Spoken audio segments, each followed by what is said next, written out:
So, my name is Dan Prescott. Hold your applause. I'm honored to be here this evening. I'm not a Tobolowsky directly. I spent a lot of time preparing remarks for tonight. And I wrote a really good joke about Lag BaOmer. But then I realized most of you guys don't know what Lag BaOmer is. So I'm not going to do the joke, but it's really pretty funny. I think it's pretty funny. So we're going to move into saying thank you, everybody, for coming. I want to thank the sponsors. I particularly want to thank Table 2, all of our friends from Cindy's. Say hello, everybody.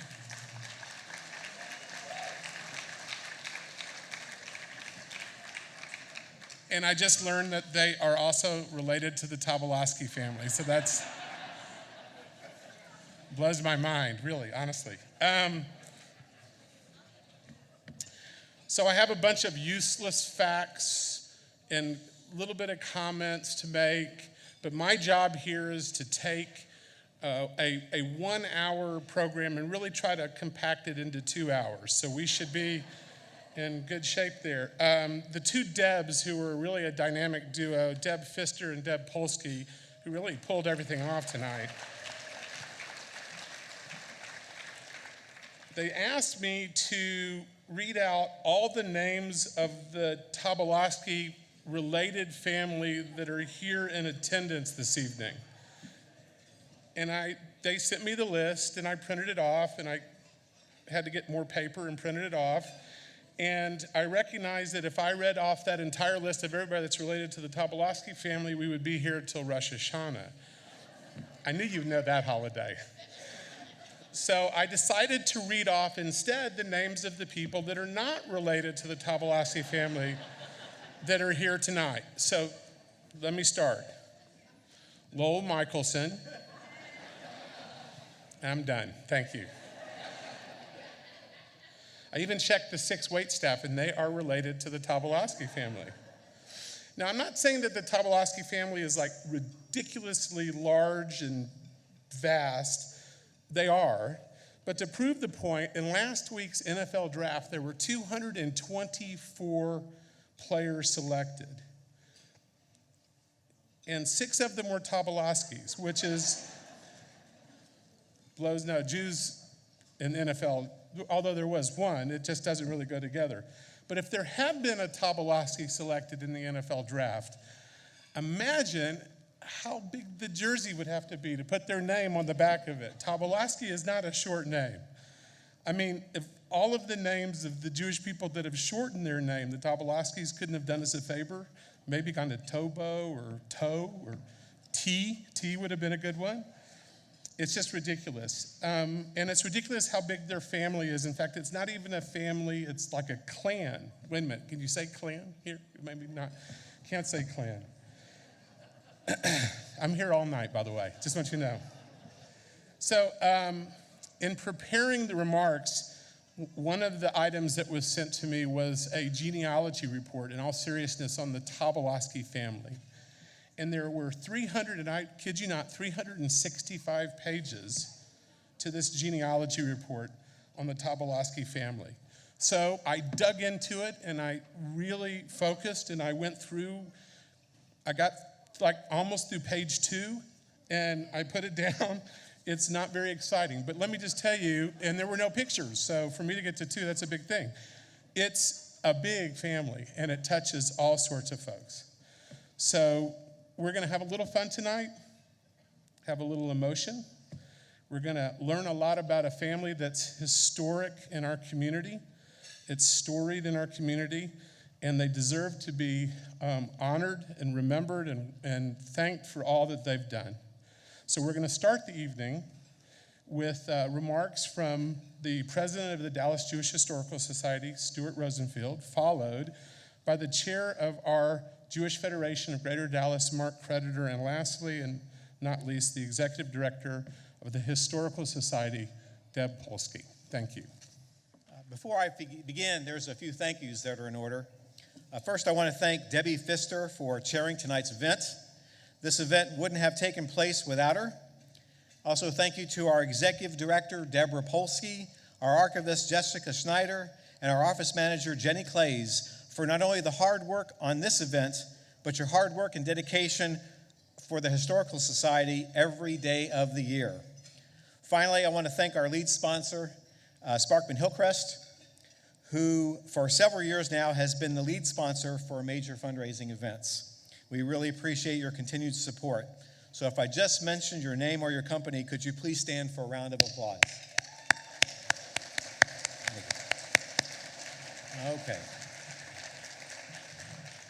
All right, well, as Dan mentioned, my name is Stuart Rosenfield. That's Stuart Tobolowsky Rosenfield. Okay, truth be told, my middle name isn't really Tobolowsky.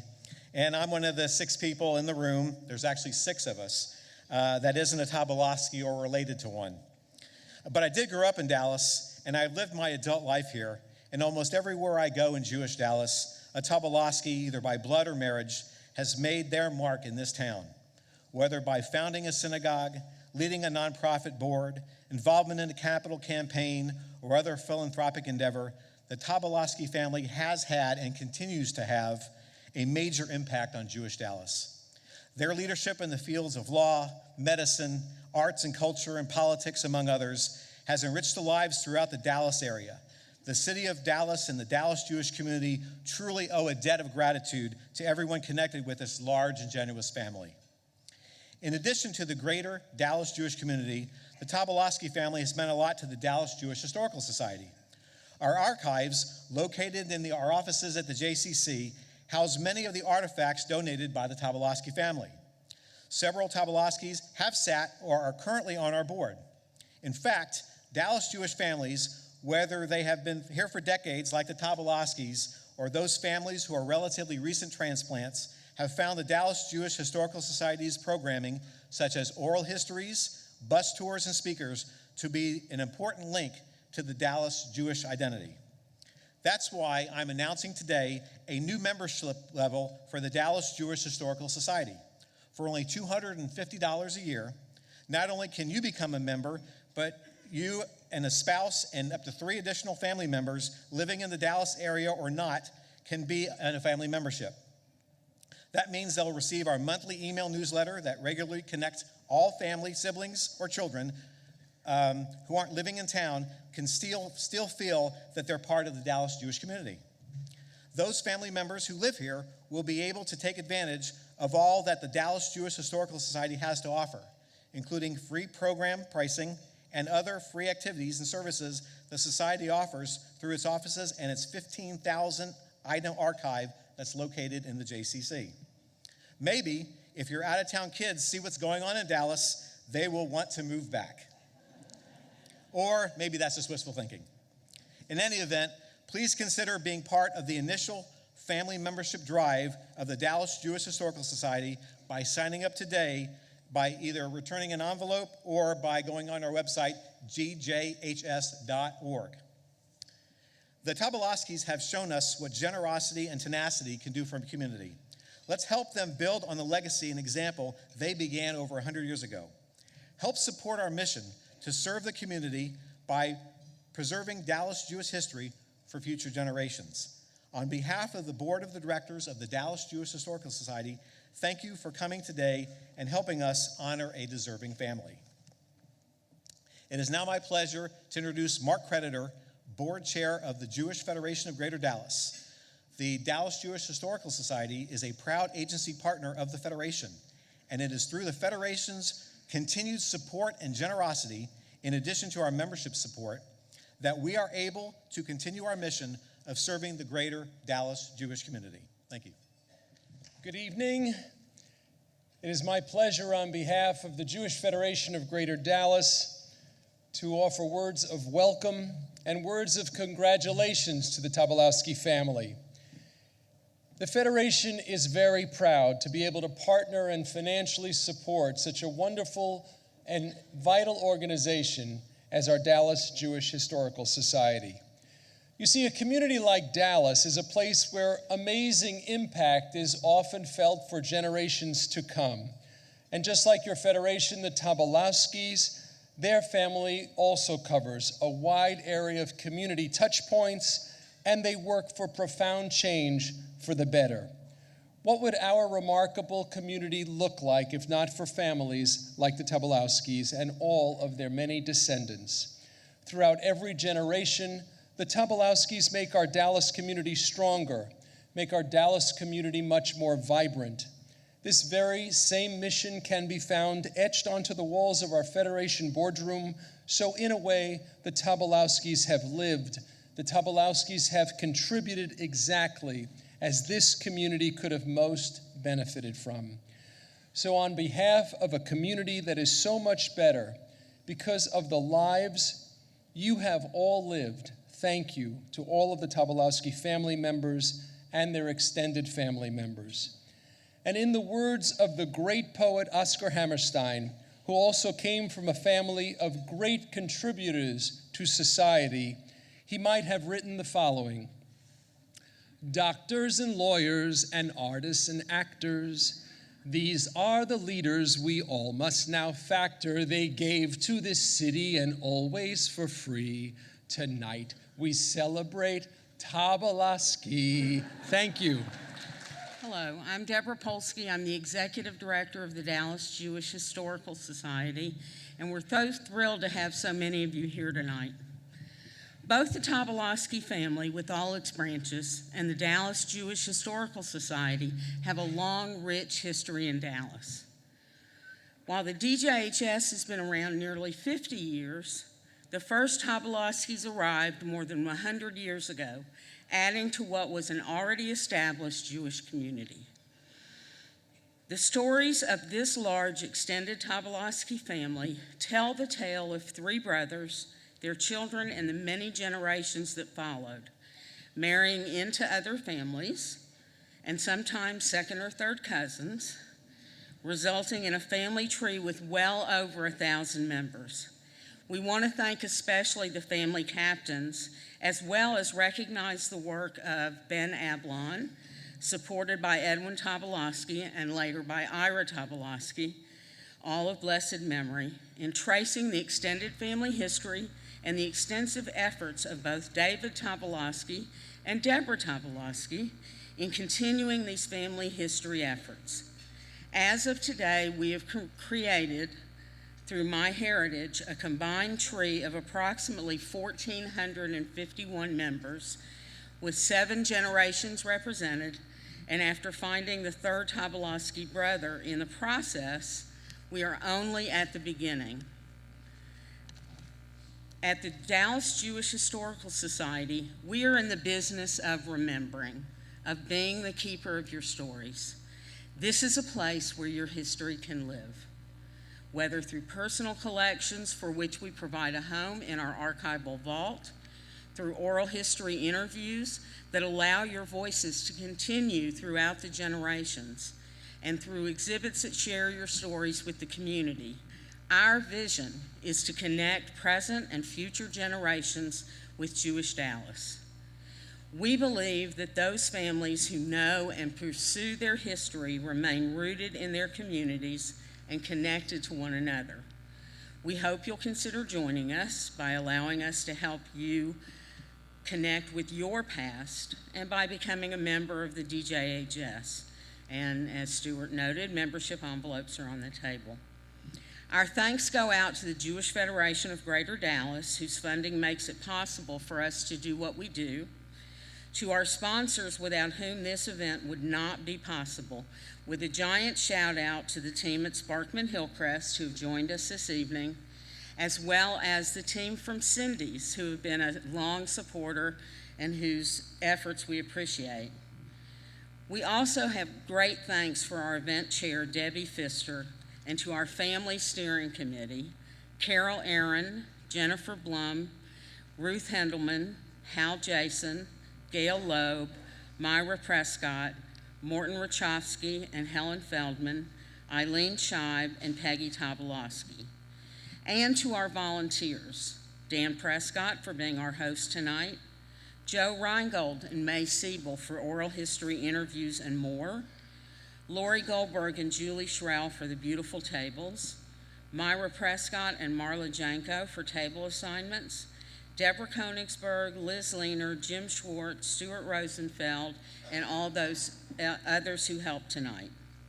Special thanks to our in-kind sponsors, the Texas Jewish Post, George Tobolowskys for his most beautiful artwork that graces some of your tables, Southern Glazers, and In Bloom Florists for the flowers for the stage. Most of all, thank you to the extended Tobolowsky family in all their generations and iterations for allowing us to honor your contributions to our community. And now, please enjoy the family video. You know me, my name is Jonathan Tobolowsky.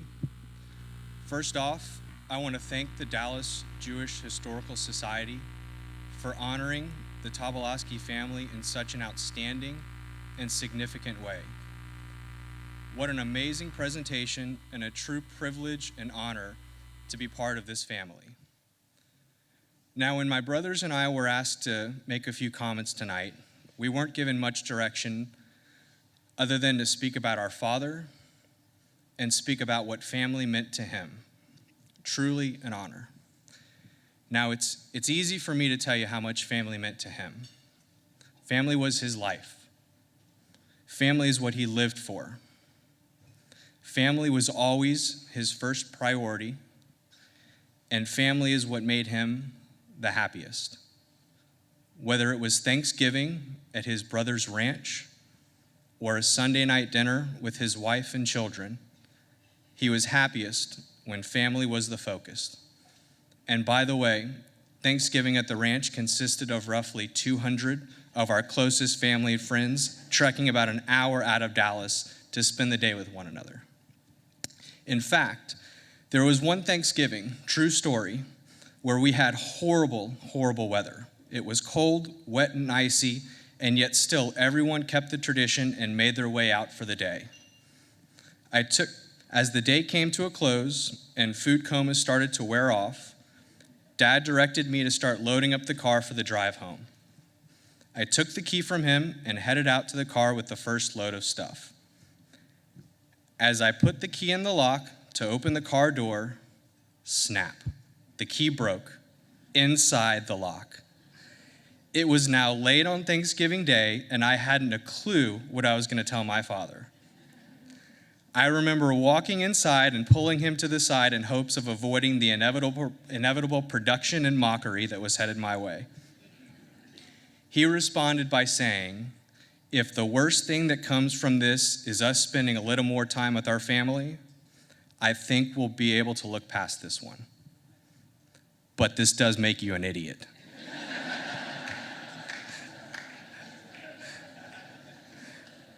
We stayed an extra night with the family and called a locksmith the following morning. It was this Thanksgiving and almost every other large family function that we ever had that Dad also acted as our opening bell, the ding-ding of the event. The party couldn't officially start until Dad gave one of his opening speeches. Before any event or family gathering, Dad would silence the room and share a few remarks, usually pertaining to family, love, community, and a dirty joke here and there. In these speeches, he would talk about the meaning of unconditional love and respect, and how important it was to never let a family bond be broken. He talked about the importance of support and positivity for one another, how lifting up and helping a cousin succeed makes you a better person and makes you succeed with them.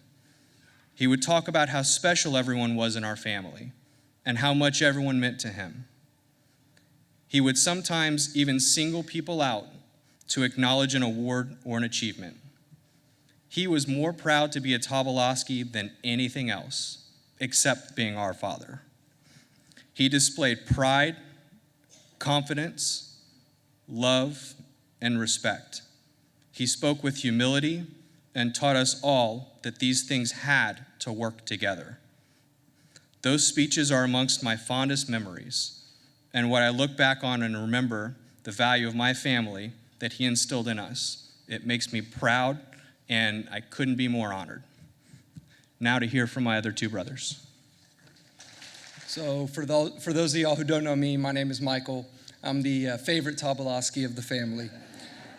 And I also want to start by saying thank you to everyone who put this event together, first of all. But second of all, I want to say a special thank you to my lovely Aunt Myra. We could all give her a round of applause tonight.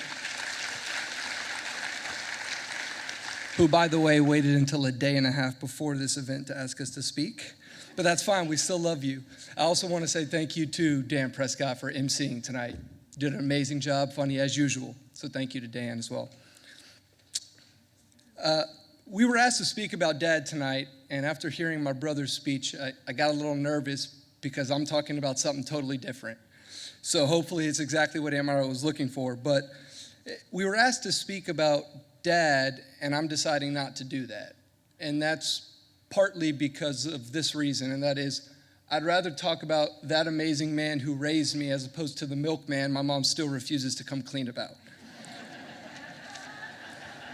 So to address the question in everyone's mind, every time I go to any family event, yes, I am a Tobolowsky, and yes, I am Debbie and Ira's son.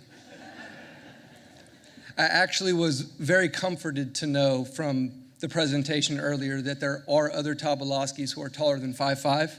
That made me feel better about myself, and I really appreciated that. Now, the topic that I wanted to talk about was I kind of wanted to keep in what I thought was the theme for tonight, and that is giving back to the community, the Jewish community and the non-Jewish community. And that's something that I think Dad did above and beyond in terms of what most of us do in giving back to the community. So I wanted to tell you guys a few stories about that. And before I did, I think it's necessary to first kind of give a little background about Ira, not that everyone in here doesn't already know who he is. But to do that, I'll say Dad was fun, he was absolutely hilarious, he was brilliant, but none of those were what I would consider his best quality, and I don't think any of those are what he would consider his best quality either. I think that quality is that Dad was always good. He always did the good thing, he always did the right thing, regardless of the scenario, and I think that's one of the things that he valued in other people and he valued most about himself. And as my older brother Jonathan likes to say, or because of what he likes to say, I feel the need to kind of support this with some examples, because Jonathan says my younger brother Zach and I are lawyers, and therefore I need to back up things that I tell you guys. So the first example I call the law enforcement example, and it's not what you guys are thinking, so don't go there. But the law enforcement example is this. Never, not once in my entire childhood, can I imagine a time where our family went to a restaurant, a coffee shop, it did not matter where. If there was a police officer, a firefighter, if there was anyone who was what we would consider a public servant, Dad was going to take care of their bill. And he did it every single time. He didn't ask how much it was. He didn't care how many people or how many tables there were. He was going to take care of all of them. And he made sure every single time to instill the reason for doing so into me and my brothers, and that was they sacrificed their life and their time every day for you. This is just a little something that we can do to show them that we appreciate that. And that's something that I take to heart. But Dad had one stipulation whenever he did this, and I was talking to my brother Jonathan about this morning, and his stipulation was that those police officers and firefighters did not know he was the one who was paying for their bill. And if any of y'all are thinking what I'm thinking, the thought was, who does that?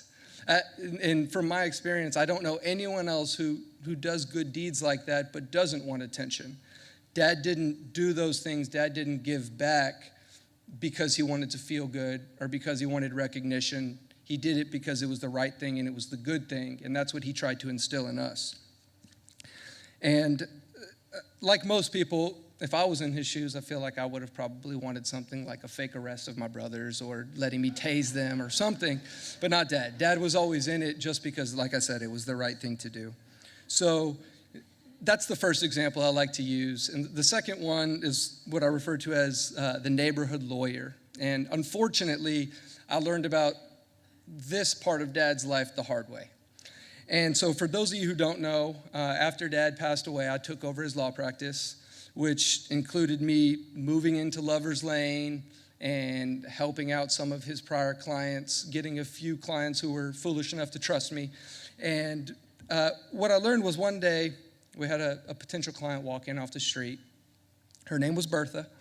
She was a lovely 75-year-old woman from the neighborhood, and she came in and she had an issue with her family's property. And when I say the neighborhood, I mean right across the street in Lovers. So anyone who's been to Dad's office knows kind of what I'm talking about. Directly across from him is a full-blown neighborhood. It's a neighborhood that's a little bit worse off than where we grew up. And I think that's probably one of the reasons Dad felt so compelled all the time to help out anyone who came from the neighborhood into the office. I just didn't know that when I took over his practice. So Bertha came in. Bertha had a problem. And we started talking. I thought her claims were valid. We talked about moving forward. And I started to explain what my hourly rate was. And I promise you all I did not finish the word per hour before she stepped in and says, look, I understand, but I just thought you were going to do this and be the neighborhood attorney like your father was. And that really struck a chord with me. And she could see it. It was the opportunity I saw to do something as good as Dad used to do it in the same way and in the same manner. And so I looked at her and I said, okay, deal. I'm going to help you out. I want to help you out, and I'm going to do it exactly how Dad would have. We had our meeting. We finished our meeting. And as she was leaving, I figured I might as well ask her what that arrangement was she had with Dad. And so I said, hey, Bertha, before you leave, what was your arrangement with Dad? And she said, oh, honey, your father did it for free. And with the best of my ability, I looked at her with a smile saying, okay, sounds good. And in my mind, couldn't stop thinking, you're a Jewish attorney. Like, that is what you do. But in anyways, I knew it was an easy issue to resolve, and I helped her resolve it. What I didn't expect was what came after, and that started about the next week. The next week, however, Dorothy strolled on in. And she heard about the new neighborhood attorney who had taken over Ira's position. And she had an issue. She needed a will. So I helped her out with the will. Then came Bernice. Then came La Quinta, and that is a name. And then finally I got to meet the neighborhood handyman, Charles. Before I knew it, I promise you I felt like I was on an episode of Golden Girls. But suffice it to say, it felt good to be able to help people out in the neighborhood the way that Dad did. And it felt good because I knew it was the right thing to do and it was the good thing to do. And I've got to believe Dad always doing the good thing and the right thing is why he had so many friends, why many of you are here tonight, I'm sure. And in preparing for tonight's speech, I decided I was going to look back at some things that Dad had sent me over the years. One of those things being letters to me while I was at Camp Champions. And that's a sleepaway camp for those of you who don't know. But Dad wrote me a letter, I promise you, every day. And I didn't realize until I went back to the letter that every single letter was finished with the exact same quote. And that quote was, and let me take a step back for a second so you guys understand, whether I come off this way now or not, when I was younger, I was absolutely the most shy person in our entire family. And Dad felt the need, I think, to encourage me to make friends. And that quote that he had at the very end of every single letter to me was, to make a friend, you must be a friend. And I think that is extremely applicable to the theme tonight and to life in general when it comes to living life in the way of doing the right thing and doing the good thing. And that's something that from this point forward, I'll never forget. That I know. Now, before I let my younger brother come up here and give you guys a much more boring speech than this one, I've got to finish in a way that I know would make Dad proud. Part of me knows that if Dad were here tonight and I didn't finish with something humorous, he would go to his go-to comment about me, which is, Michael, I love you, but I just want you to know that the best part of you ran down the side of my leg when you were a baby. And so in Dad's honor, I'm gonna read you guys a joke that he sent me years ago, also because I think it's relevant. And it goes a little something like this. St. Peter is at his post, greeting heaven's new arrivals and assigning them living quarters. First in line is the Pope. St. Peter directs him to the left, to heaven's equivalent of one of those $6 a night roadside motel rooms. No phone, no TV, no nothing. And I'm gonna sidetrack for a second. I didn't know there was ever a $6 motel room in the first place, but that's neither here nor there. The second man in line is a lawyer. St. Peter assigns him to the right, sends him to a 2-bedroom suite, complete with a new TV, a new hot tub, a new sauna, the works. The third man in line can't constrain himself, and he jumps forward and screams, "St. Peter, forgive me, but the Pope and a lawyer, are you kidding me?" And St. Peter says, "My son, we have 75 popes here. We have never, ever, ever had a lawyer." And I truly believe that lawyer would have been Dad. And so with that, I'll leave you guys. Thank you all very much. So just like my parents did, we decided to save the best for last. I'd like to repeat the thanks that my brother gave to Aunt Mara and all of the other people who put this together. This is a great event, and we're so appreciative for all of you guys being here and honoring the family like you are. And Rabbi Stern, don't worry, I won't be making nearly as dirty of jokes as my middle brother just did. So being a Tobolowsky was something that our dad was immensely proud of. But more than that, what he was really proud of was all the things that his relatives accomplished. And you could tell how genuine this pride was because there was no feat too small and there was no degree of relatedness too distant for him to tell other people all about it. He would, of course, brag about me and my brothers, but he would do just the same for his uncle, his cousins, his nieces and nephews, and everyone in between. But when it came to himself, his humility was almost aggravating. He would always downplay the amazing things that he'd achieved in his life and his career. To give an example, I grew up playing pretty competitive sports, baseball in particular, and he would always tell me that he couldn't believe that I was his son when it came to athletics. He'd always say, "You know, I almost caught a pop fly with my forehead once, but that was the closest I got." Although I actually believe him on that one.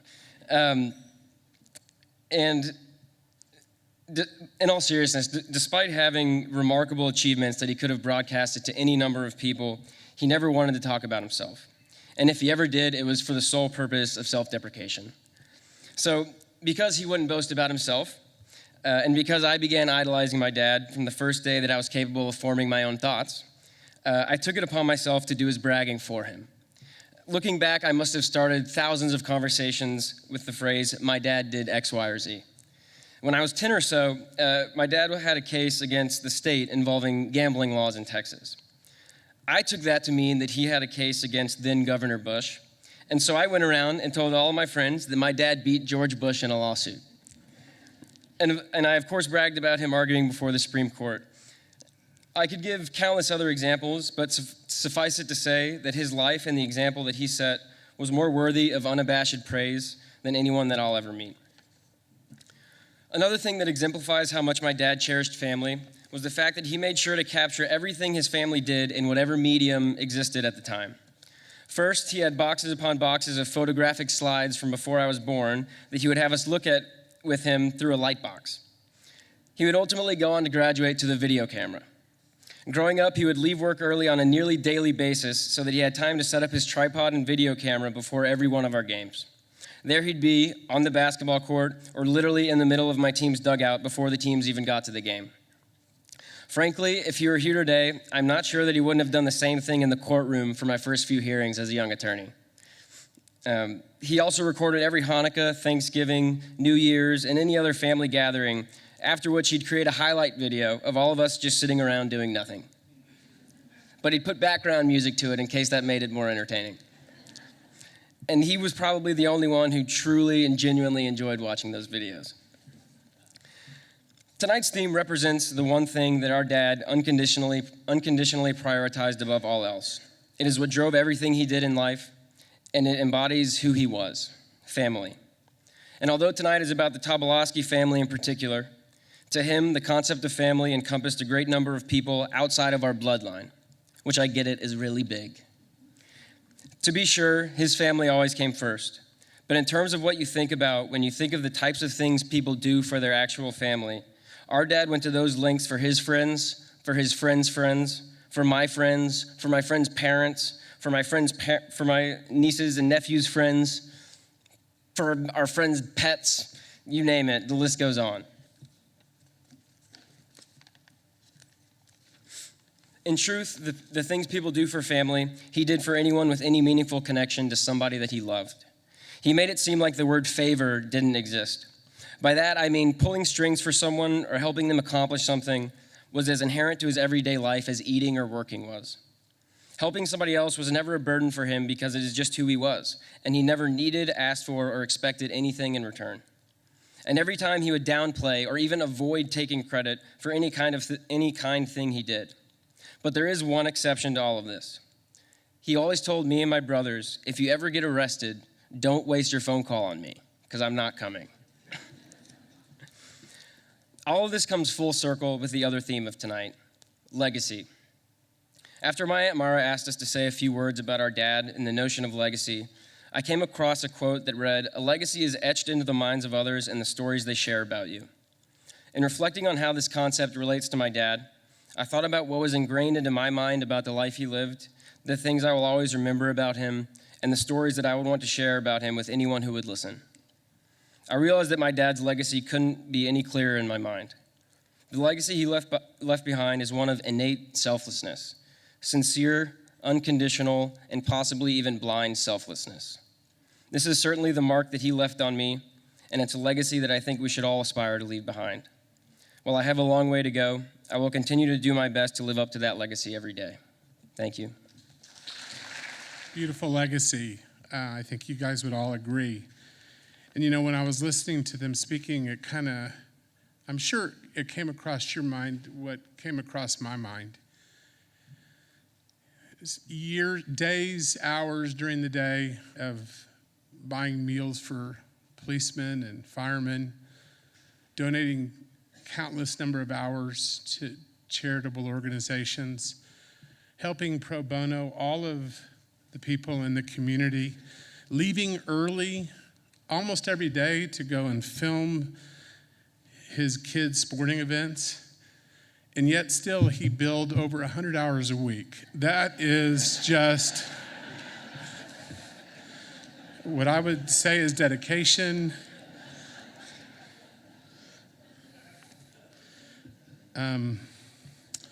We lit a candle earlier because we all know where there is family, Ira will be there, and he's represented with us this evening. Tobolowsky family is a big enough family to have 9 captains. I don't think I have 9 people in my entire family, but 2 of those captains, Jennifer Blum and Peggy Tobolowsky, are going to come up and speak. So we invite them to the stage now, please. Good evening. I am Jennifer Smith Blum, a proud and recently discovered descendant of Chaim Tobolowsky. Our mother always said we were Tobolowskys. No more explanation was ever forthcoming. If there was a direct connection, it was tucked away in the memories of our mind. For us, it was enough to be Tobolowskys through our mother's sister, Florence, who married Uncle Easter Tobolowsky. Our mother loved to proclaim their kin. The word kin was an apt description, since we knew we were related, generally in some way, to most of Jewish Dallas, especially those families who settled here in the late 1800s. And so we remained Tobolowsky kin until we recently discovered with 99% certainty that Benjamin and Louis Tobolowsky had an older brother. This older brother, Chaim, had a daughter, Sarah Yenta Tobolowsky Skybell, whose children immigrated to Dallas and Lubbock. For me, the puzzle was at last solved. Chaim Tobolowsky, our great-great-great-grandfather, was the Tobolowsky to whom my mother referred to as ours. It is exciting to be a part of such a large and extended family. We always knew we were special, proven by the fact that we remained a close-knit tribe generations after our great-grandparents arrived in Dallas. We are and have been involved in the Dallas Jewish community, from Tifereth Israel to Temple Emmanuel and Anshai Torah, from Federation to the Dallas Jewish Community Foundation and Hadassah. Today, a large number of Sarah Yenta Tobolowsky Skybell's descendants live in Dallas. I am sure you will recognize us by our names: Byers, Skybell, Rachofsky, Pincus, Rosenhaus, Robbins, Bender, Smith, Pomerantz, Blum, Hendelman, Dubner, Grunfeld, Blotke, Konigsberg, Donosky, Golan-Turnick, Lerman, Goodman, Futurfus, Cohen. And while some of us may have moved away from Dallas, we know that our core connection remains here in Big D. After all, that is where we can say, upon meeting someone from the Dallas Jewish community whose name sounds familiar, why, you must be kin. Thank you. Good evening. I'm Peggy Tobolowsky, and like my cousin Jennifer said, growing up beyond our immediate Tobolowsky branch, I knew that I was somehow related to what seemed like half of the Jews who were born and raised in Dallas. And it was enough for me to know generally that we were cousins. Then along the way, now over 20 years ago, I was given a copy of this amazing family tree diagram that Ben Ablon had prepared with the support of Edwin Tobolowsky, and it put all the dots together and connected all of those cousins in the extended Tobolowsky family that were known at that time. And from time to time, I'd take out that diagram if somebody said, "Now, how are you related to so-and-so?" And I'd trace the dot, and there it was. But I will tell you, in preparing for this event tonight, it's allowed me, and I think all the Tobolowsky branch captains, to learn so much more about our extended family history, thanks to the work of David Tobolowsky and Deborah Tobolowsky and other branch historians who've really added generations to that initial Ben Ablon map and discovered new branches, enough perhaps to fill a large ballroom such as this. If you weren't a Tobolowsky before you came in, you are now. And what that family research has really revealed about the extended Tobolowsky family is, whether your name today is actually Tobolowsky, or Ablon, or Weil, or Rosenthal, or Goldman, or Byers, or Skybell, or Rachofsky, or any other name that originally emanated from a Tobolowsky, we all share the same basic Tobolowsky values. We were raised in families that were devoted to family, Judaism, and service to others, whether professionally or in communal activities in the Jewish or general community, as reflected in synagogues and organizations across our community. And we are so indebted to all of those Tobolowskys and their spouses who came before us and left us this amazing legacy of devotion to family, Judaism, and service to others. So it's such an honor to join with you all tonight to celebrate their legacy as we all strive to carry out those Tobolowsky values in our own lives. Thank you for being with us tonight. Okay, so that's the first half of our program. Just a couple more minutes. We have a little proclamation to be read. Special recognition, whereas whether by founding a synagogue, leading a nonprofit board, involvement in a capital campaign, or other philanthropic endeavors, the Tobolowsky family has had and continues to have a major impact on Jewish Dallas. And whereas the family's leadership in the fields of law, medicine, arts, culture, politics, among others, have enriched lives throughout the greater Dallas area. And whereas the members of the extended Tobolowsky family have been outstanding residents of the city of Dallas and its environs for over 100 years.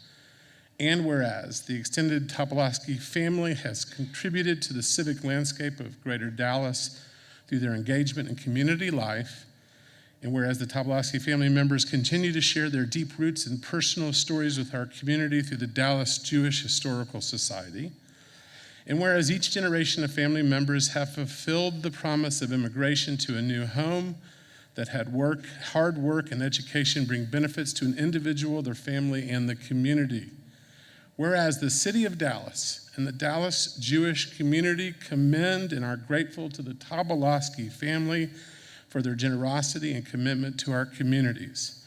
Now, therefore, I, Michael S. Rawlings Tobolowsky, Mayor of the City of Dallas, and on behalf of the Dallas City Council on May 3rd, 2018, do hereby extend special recognition to the Tobolowsky family.